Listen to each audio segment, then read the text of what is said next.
Okay, the first thing that I like to do when I am working on an image and we're going to essentially manipulate or distort teeth to make them more pleasing is I'm going to create what's called a mask. Just like you would maybe when you're painting a house or painting numbers, you would put down masking tape to limit where the paint goes. We're going to create a mask to limit where our adjustments go. And the easiest way to do that is to use a tool up in here, what's called a lasso tool. It's a selection tool. So look at my mouse up in the left here, and you can see this thing that looks like a coat hanger. So I'm going to click on this, and I'm going to look for the polygon lasso tool. It's already highlighted, but if not, I double click on this and this little menu comes up and we're going to click on the polygon lasso tool.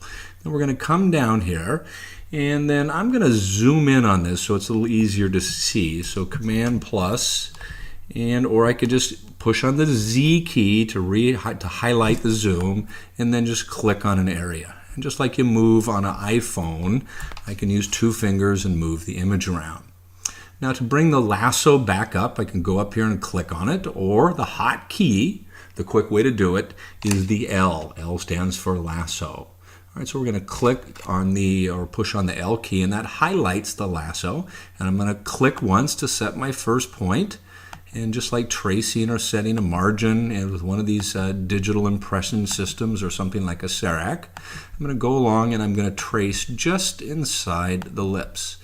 And I can be zoomed in like you see, and then just to move the image I just drag the cursor off to the right and then come back to the left. So I want to trace just inside, let's say a few pixels inside the lips, and I can move it around like you see by me moving off the screen. All right, and that's going to create a mask in a few minutes when I go into the tool that we're going to use. We're going to move inside this space right here. Now let's just say that you accidentally go off to the side and you set a point way out like this. I don't want to do that.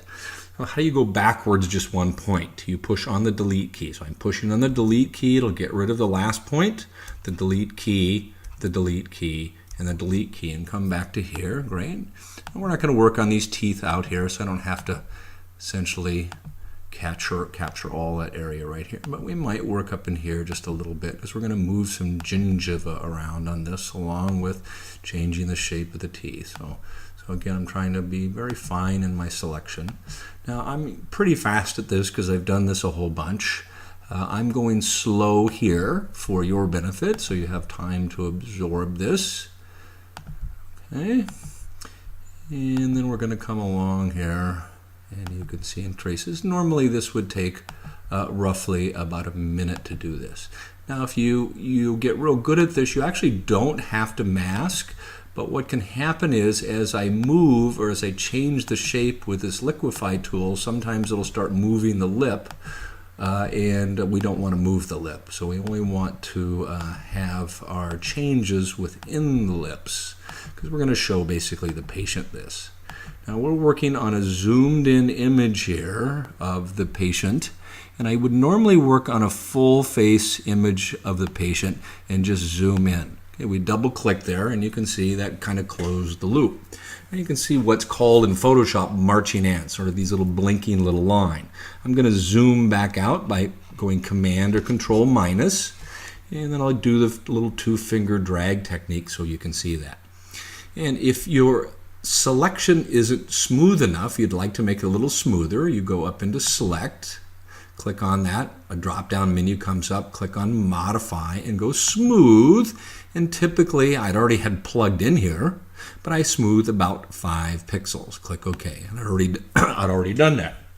Now, I hadn't mentioned this, but normally I work on a full resolution image. You can see down on the bottom here, we have a 35 megabyte image. The last thing I'll do, I'll size for a presentation or however I'm going to output the image. And the reason being I want as many pixels as possible just in case I need them.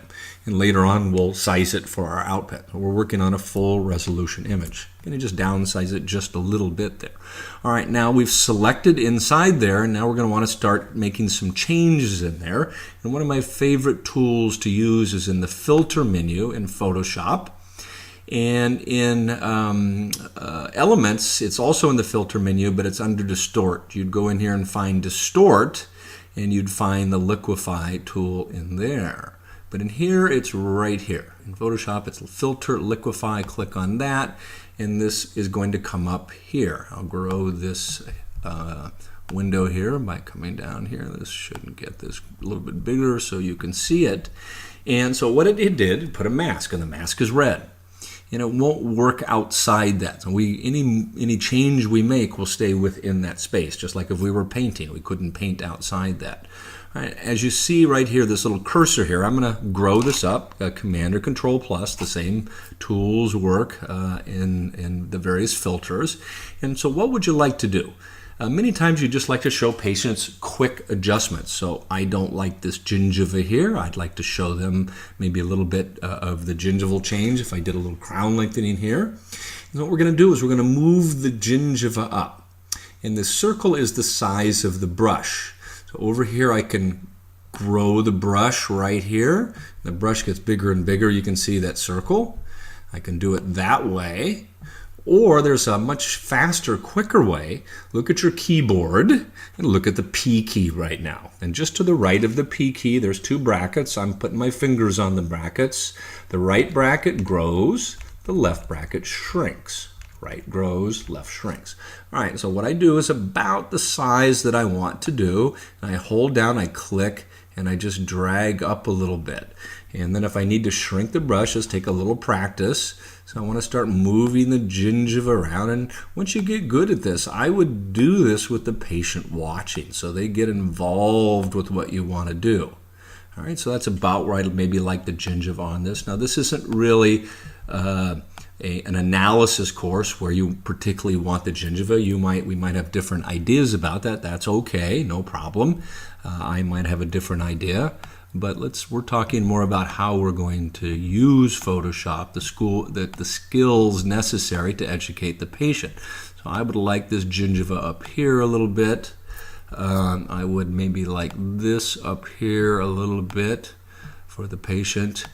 All right, now let's say you just screwed something up and went way over like that. Oh gosh. All right, so if you make a mistake in Photoshop, Command or Control Z. I'm going to push Command or Control Z. In the last step, it goes backwards one step. All right, you can always go back to the beginning. Let's go up here. See where it says Cancel up here. I push Option or Alt, and the Reset button comes up, Option or Alt, and I can just click on the Reset, and it goes back to the beginning. Or I could just back out and cancel at any point in time. All right, so I like that a little bit better. All right, now let's work on the incisal edges just a little bit. Let's bring this down here a little bit. I don't like this edge here. This bothers me a little bit. So I would probably be talking about, improving this. Now, obviously, this is not a course in occlusion. This is a course, on how to motivate smile design. And this is really educating your patient, just trying to get them excited, a quick tool. We're just taking a digital test drive here. All right, now we're not making it up. Yeah, I just made a mistake, didn't I? Okay, what do? Command or Control Z to go backwards. All right, now I don't like this canine. So what are we going to do? I'm going to bring this edge in. I'm going to shrink the brush down. Now everything in the brush moves. Actually, that bicuspid is moving too. You just don't see it. So I shrank that down a little bit so I could make a little smaller movement so I didn't grab the height of contour of that bicuspid right there. All right, so we're bringing that canine back into a little better shape. Now you can work a lot on refinement. You can shrink your brush down and do little teeny tiny movements and things like that. Now the very first time you do these things, I would recommend that you don't sit with the patient and do it. Just in case you make some mistakes. I would just save these. At each point along the way, I could stop, and then I could make a duplicate layer like you saw earlier, and just show them steps in the process, show them one tooth. Now, we'll do that a little bit more when we get into the full version of Photoshop Smile Design, where we might show them steps. Okay, great. So I'm liking that canine a little bit better. Certainly could do a little more work there. All right, now I'd probably go out just a little bit with this bicuspid to get a little bit better balance there. Okay, so I'm liking that a little bit better. Maybe add a little bit to this length right here, a little bit more volume out there. So I think you're sort of getting the idea. Certainly we're going to be talking about bringing this edge in right here. Now, for the benefit of a DVD, I don't need to go through every little teeny tiny step here because we'd be online or in this DVD forever, but you can get kind of the idea. And then, I will show you, obviously, this finished. Okay, so we're going to bring this in. Probably did a little bit too much, grabbed a little bit of the bicuspid there. All right, that height of contour. So I'm starting to like this tooth a little bit better. Don't really like that. Okay, so I'm going to go back one step there, shrink my brush down a little bit. Now this is just a very simple technique in Photoshop to use the liquify tool to just kind of get a better idea, or just to get people involved. You can teach your staff how to do this.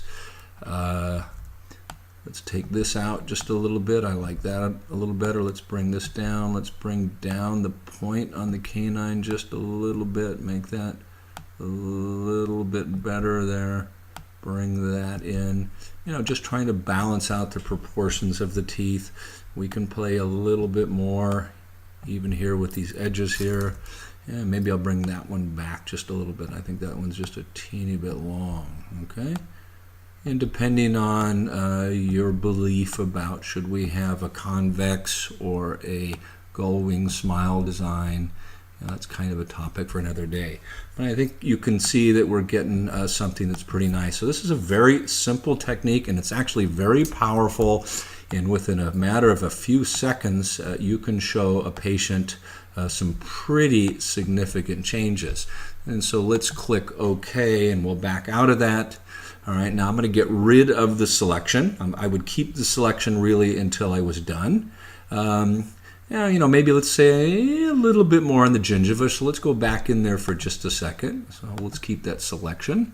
I think I'll take that gingiva up just a hair bit more on the lateral incisor here, so it flows a little bit better with the canine, without talking about doing, let's say, root coverage or something like that, which I don't think I would even be thinking about in a case like this. But let's bring this in a little bit more, balance that out a little bit more.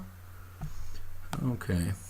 And I like to do this with the patient. I have to tell you, it's a very powerful sales tool. Let's say when you're sitting with the patient and they kind of see you in your space, and you're thinking about what you're doing, and kind of they see that you're into their smile and what you do. Great. So I'm kind of liking that now. So I don't need the selection anymore. Obviously we could refine that anymore, so I'm going to deselect that. So that's Command or Control D to get rid of the selection.